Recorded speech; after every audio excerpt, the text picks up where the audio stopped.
A simple vista podría parecer que ya todo está dicho, que después de casi 500 años del inicio de su construcción, esta majestuosa iglesia ya no tiene secretos.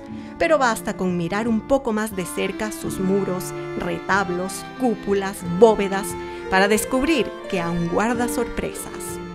Cada nueva restauración ha sido la puerta para hallazgos que podrían reescribir parte de la historia de este templo, del arte quiteño e incluso de la ciudad que lo cobija. Huesos humanos dentro de obras de arte, pinturas ocultas detrás de las fachadas, detalles que habían permanecido ocultos por siglos. Hoy te mostramos algunos tesoros de San Francisco.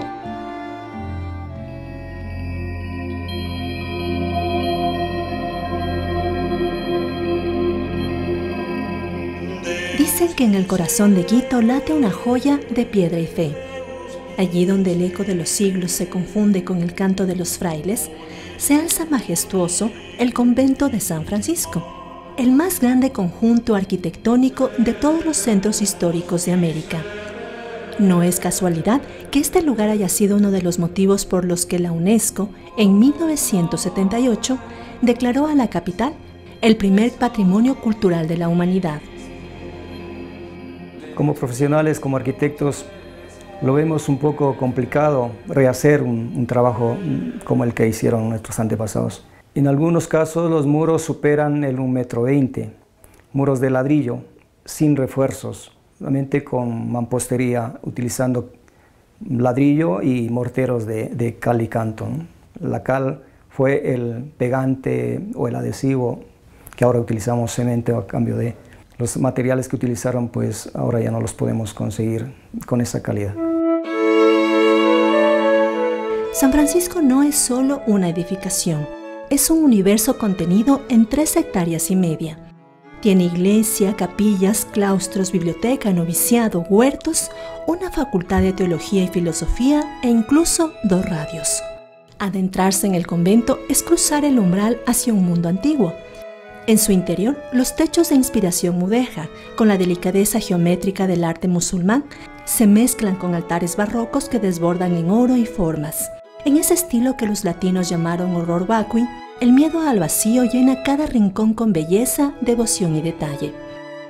La iglesia en general estuvo totalmente adornada con pan de oro, y así nos cuentan las crónicas. Se la veía con un solo resplandor, como un resplandor del sol. Para ese entonces carecíamos de la corriente eléctrica y lógicamente era la iglesia solamente iluminada con los rayos del sol que entraban por las linternas, y en otros casos la luz de las velas. Ese color del oro reflejaba entre unos y otras piezas y se iluminaba de esa manera la iglesia. Pero más allá del esplendor visible hay otras huellas, más sutiles pero igual de poderosas, las del mundo indígena, que también dejó su impronta en esta fusión de culturas.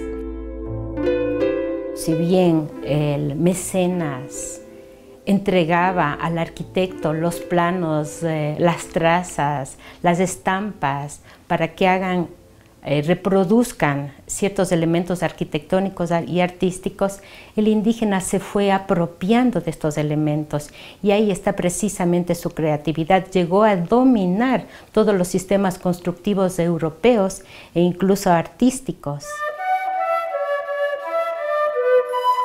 Esta ciudad fue fundada por españoles militares, pero también vinieron curas franciscanos. Esta fue una de las primeras órdenes que se fundó, por eso la ciudad es de San Francisco de Quito. Aquí tuvimos a la fundación de la escuela quiteña, tuvimos a 2 padres flamencos, que era el padre Gocial y el padre Jodocorrique, que ellos recogieron a la crema innata de la nobleza inca y les enseñaron las artes plásticas, les enseñaron la escultura, les enseñaron la pintura, a partir de grabados que venían de Europa. Entonces, todo lo que se desarrolló artísticamente en lo que era el Quito del periodo virreinal nace de San Francisco. Entonces, San Francisco es la cuna de todo el arte quiteño. San Francisco es también un relicario de historias. Dentro se custodian más de 4.500 obras del arte colonial, 20.000 libros y cientos de documentos históricos. Cada objeto cuenta una parte del pasado, como estas dos esculturas procesionales de Semana Santa. Cada una esconde una verdad sobrecogedora. Bajo su policromía y encarne hay cráneos humanos, como si el arte necesitara un alma real para conmover. Bueno, tal vez estas piezas no sean las más espectaculares que tiene San Francisco. Recordemos que aquí nació la escuela quiteña y las obras que se exhiben son realmente hermosas, pero tienen una historia muy particular. Estas esculturas, las dos han sido modeladas, sus cabezas sobre cráneos humanos, y esta en particular tiene restos humanos también dentro de su construcción. Curiosamente me tocó estar en suerte en los dos descubrimientos.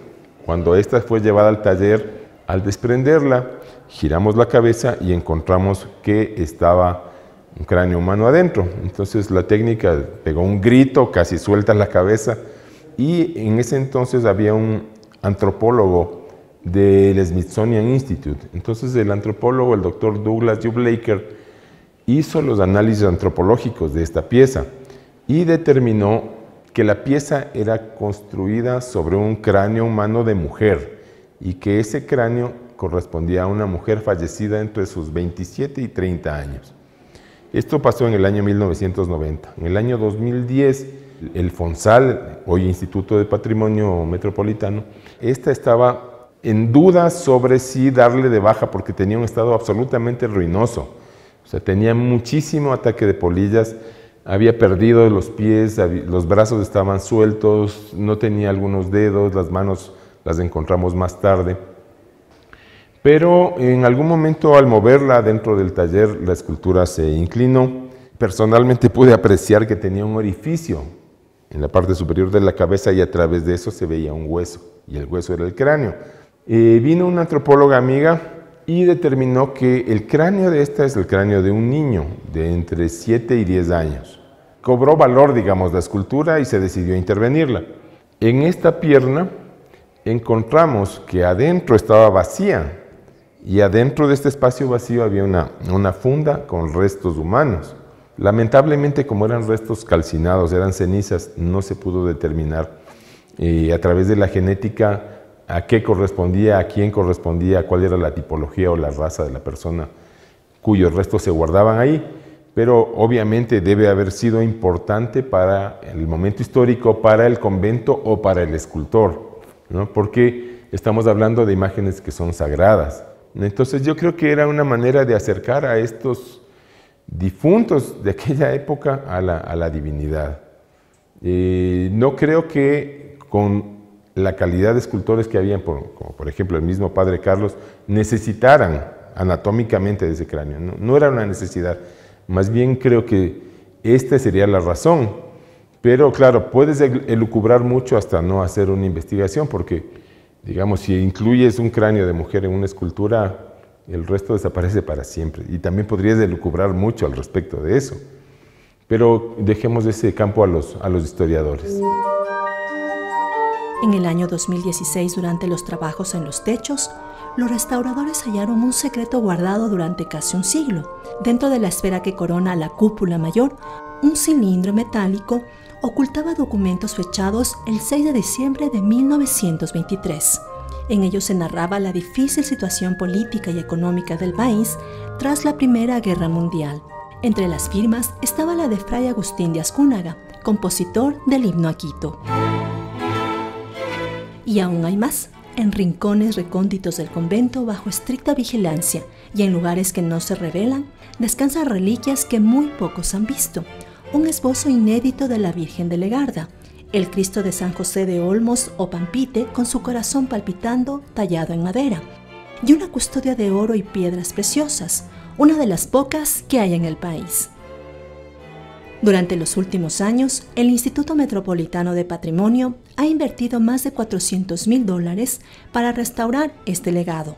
Pero la restauración no solo devuelve el brillo, también revela lo oculto. Bajo capas de pintura, los investigadores encontraron una imagen escondida por el tiempo. El Cristo de la Caña, vestido con un manto atado de manos con una corona de espinas. Sostiene lo que parece una espiga, símbolo de un reinado espiritual.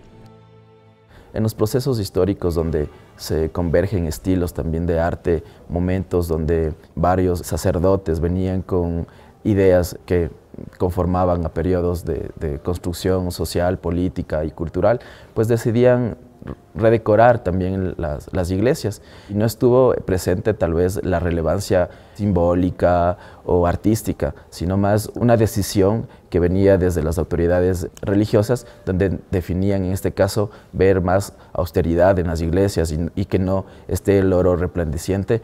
En este caso pues se decidió pintar la gran parte de la iglesia de un color celeste, que dentro de ese momento pues definía esta concepción de ser más austero, ¿no? En la parte superior hay un cuadro que se vincula con la pasión de Cristo, ¿no? Y es el momento de sentencia, de juicio de Jesús, y él porta un cetro, una caña especialmente, y se lo conoce como el Cristo de la caña.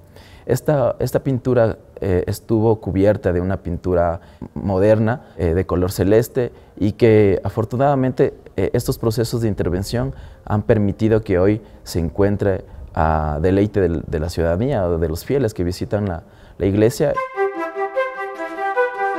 San Francisco no ha dejado de redescubrirse ni de sorprender. Es un templo, un museo, una escuela, un refugio, una crónica tallada en piedra y sobre todo un guardián del tiempo y de secretos que aún están por revelarse.